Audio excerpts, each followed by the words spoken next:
আমন্ত্রণ জানাচ্ছি প্রবাস কণ্ঠ রাতের বুলেটিনে, powered by My NJ Trip. শুরুতেই জানাবো আজকের প্রধান শিরোনামগুলো। মালয়েশিয়া ইমিগ্রেশন পুলিশ সেজে বাংলাদেশিদের ব্ল্যাকমেইলের চেষ্টা, গণপিটুনিতে 2 ভুয়া কর্মকর্তা আটক। মালয়েশিয়ায় কর্মশক্তির দক্ষতা বৃদ্ধি এবং মানব সম্পদ উন্নয়নে 100 মিলিয়ন রিঙ্গিত বরাদ্দ। এবং মালয়েশিয়ায় হোটেলে পতিতাবৃত্তি চক্রের সন্ধান, বাংলাদেশি সহ 152 বিদেশি আটক। দেখছিলেন শিরোনাম, এবার বিস্তারিত। আপনিও কি আপনার নেক্সট ট্রিপ প্ল্যান করছেন? তাহলে আপনার জন্যই মাই এনজে ট্রিপ, যেখানে এয়ার টিকেটস এবং হোটেল সব পাওয়া যাবে এক প্ল্যাটফর্মে, with a very affordable fares and endless options. With my NJ trip আপনার ভ্রমণ হবে একদম নিশ্চিন্তে।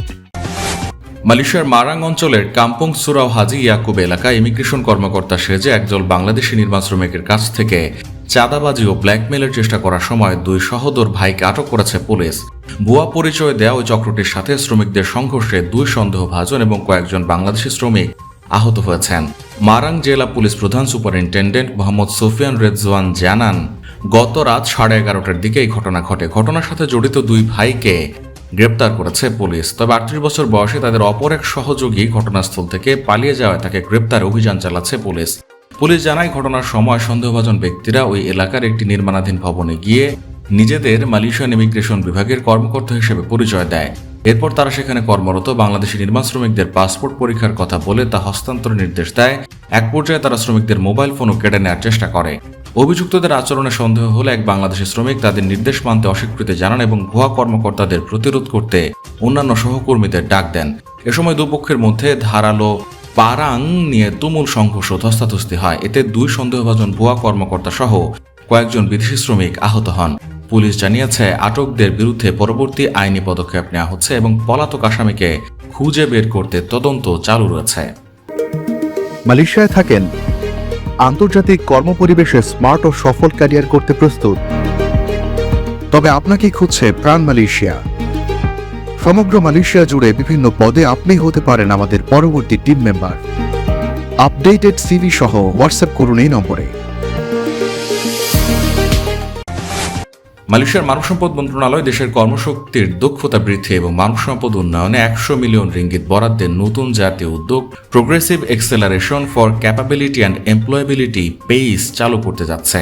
17 মে মানব সম্পদ মন্ত্রী আর রামানন এক বিবৃতিতে বলেন, মানব সম্পদ উন্নয়ন কর্পোরেশনের মাধ্যমে বাস্তবায়িত এই উদ্যোগটি বর্তমান ও ভবিষ্যৎ শিল্প খাতের চাহিদা অনুযায়ী দক্ষ জনশক্তি গড়ে তুলতে সরকারের কৌশলগত পদক্ষেপের অংশ।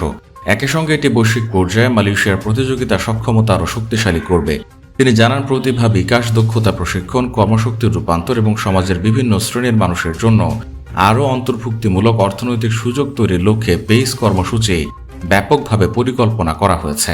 রামানন বলেন, পেইস শুধু একটি সাধারণ প্রশিক্ষণ কার্যক্রম নয়, এটি ভবিষ্যতের জন্য আরও সহনশীল, উচ্চ দক্ষতা সম্পন্ন এবং প্রযুক্তি ও উদ্ভাবন নতুন অর্থনীতির চাহিদা মোকাবেলায় সক্ষম কর্মশক্তি গড়ে তুলতে সরকারের একটি বড় বিনিয়োগ। মালয়েশিয়ার চাংকাট এলাকায় একটি 3 তারকা হোটেলে অভিযান চালিয়ে একটি অনৈতিক পতিতাবৃত্তি চক্রের সন্ধান পেয়েছে দেশটির ইমিগ্রেশন বিভাগ। অভিযানে 8 জন বাংলাদেশি সহ 152 জন বিদেশিকে আটক করা হয়। কুয়ালালামপুরের পুত্রজায়া সদর দপ্তরের ইমিগ্রেশন বিভাগ জানায়, স্থানীয় জনগণের অভিযোগ এবং 2 সপ্তাহের গোয়েন্দা নজরদারির পর রাত 1:30 শুল্ক বিভাগের সাথে যৌথভাবে বিশেষ অভিযান চালানো হয়। ইমিগ্রেশন বিভাগের 131 জন এবং কাস্টমসের 4 জন কর্মকর্তা এই অভিযানে অংশ নেন। প্রাথমিক তদন্তে জানা গেছে, ওই 3 স্টার হোটেলের ভেতর একটি বিলাসবহুল বিনোদন কেন্দ্র গড়ে তোলা হয়, যেখানে বিদেশি নারীদের দিয়ে পতিতাবৃত্তি প্যাকেজ দেওয়া হতো। এটি মূলত বিদেশি নাগরিক, বিশেষ করে চীনা নাগরিকদের একটি প্রধান আস্থানায় পরিণত হয়েছিল। হোটেলের 1ম তলা থেকে 6ষ্ঠ তলা পর্যন্ত অভিযান চালানো হয়। অভিযান চলাকালীন 243 জনের কাগজপত্র পরীক্ষা করা হয়। এর মধ্যে 194 জন বিদেশি এবং 49 জন মালয়েশিয়ান নাগরিক ছিলেন। তাদের মধ্যে ইমিগ্রেশনের লঙ্ঘনের অভিযোগে 21 থেকে 32 বছর বয়সে 152 জন বিদেশিকে আটক করা হয়। আটকদের মধ্যে 129 জনই চীনের নাগরিক। এছাড়াও 2 জন তাইওয়ানের, 5 জন ভিয়েতনামের, 5 জন মিয়ানমারের, 8 জন বাংলাদেশের এবং ইন্দোনেশিয়া, তুরস্ক ও ভানুয়াতুর 1 জন করে নাগরিক রয়েছেন। ইমিগ্রেশন বিভাগ তাদের ফেসবুক পোস্টে জানায়, বিনোদন কেন্দ্রটি গত 3 মাস ধরে স্থানীয় বাউন্সারদের দ্বারা কঠোরভাবে নিয়ন্ত্রিত হচ্ছিল এবং সেখানে কেবল ভিভিআইপি গ্রাহকদের প্রবেশাধিকার ছিল। অভিযানের সময় বেশ কয়েকজন বিদেশি নাগরিকদের উচ্চ শব্দে গান বাজিয়ে মদ্য বা অচেতন অবস্থায় পাওয়া যায়, যারা আইনশৃঙ্খলা রক্ষাকারী বাহিনীর উপস্থিতিও টের পাননি।